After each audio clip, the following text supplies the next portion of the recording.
AP municipal workers and employees federation జిల్లా committee అధ్యక్షులు Nagavamsam Shankarrao, CITU జిల్లా అధ్యక్షులు దావాల రమణరావు, కోశాధికారి గుగ్గొర్లి వెంకటరమణ ఆధ్వర్యంలో రాష్ట్ర వ్యాప్త పిలుపులో భాగంగా పార్వతీపురం, పాలకొండ, సాలూరు మున్సిపల్ పారిశుద్ధ, contract outsourcing, APCOS, engineering, water workers, electricity కార్మికులు పార్వతీపురం మున్సిపల్ ఆఫీస్ వద్ద నుండి ప్రధాన రహదారి గుండా జిల్లా కలెక్టర్ కార్యాలయం వరకు ర్యాలీ నిర్వహించారు. అనంతరం కలెక్టర్ కార్యాలయం వద్ద ధర్నా నిర్వహించారు.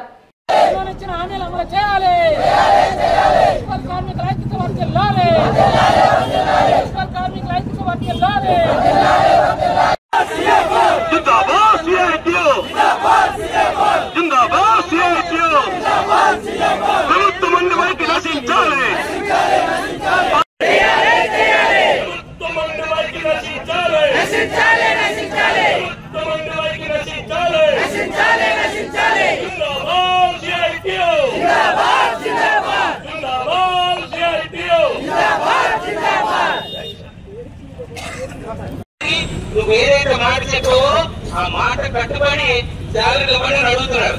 ఇప్పుడు జగన్మోహన్ రెడ్డి ప్యాలెస్ కట్టుకున్నాడు రుసుకోండిలో, దాన్ని అడిగాము మనం. లేకపోతే లోటస్ పని అడిగాము మనం. లేదు అంటే ఇప్పుడు ఏది ప్యాలెస్ ఉంది విజయవాడలో, తాడేపల్లి ప్యాలెస్ అడిగామా, ఇరుకులపై ప్యాలెస్ అడిగామా? మీరు అడుగుతుంది న్యాయబద్ధమైన నువ్వు ఇచ్చిన హామీ నెరవేర్చయ్యా అని అడుగుతున్నాం. దాన్ని కూడా నెరవేర్చని సీఎంకి ఆ ఉద్యోగాన్ని తీసేసి ఆయనకి ఎక్కడైతే ప్లేస్ ఉందో ఆ ప్లేస్ కి పంపించే బాధ్యత ప్రతి పౌరుడి పైన ఉంది. పౌర కార్మికులైన మీ పైన కూడా ఉందని మీ అందరికి గుర్తు చేస్తున్నాను. మీ ప్రతి సమస్యలో మేము ఉంటామని మరొకసారి మీకు తెలియజేయడం జరుగుతుంది. ఈ అవకాశం ఇచ్చిన పెద్దలందరికీ కూడా ధన్యవాదాలు. ఏదైతే ఇక్కడ మీకోసం వెయిట్ చేస్తామమ్మా. లోపలికి వెళ్దామంటే లోపలికి వెళ్దాం, కలెక్టర్ తో డైరెక్ట్ గా మాట్లాడదాం. లేదు ఇక్కడ చేద్దామన్నా అన్ని అయితే మాత్రం రెడీగా ఉండే వచ్చాము. ఆ విషయం మీకే వదిలేస్తున్నాను.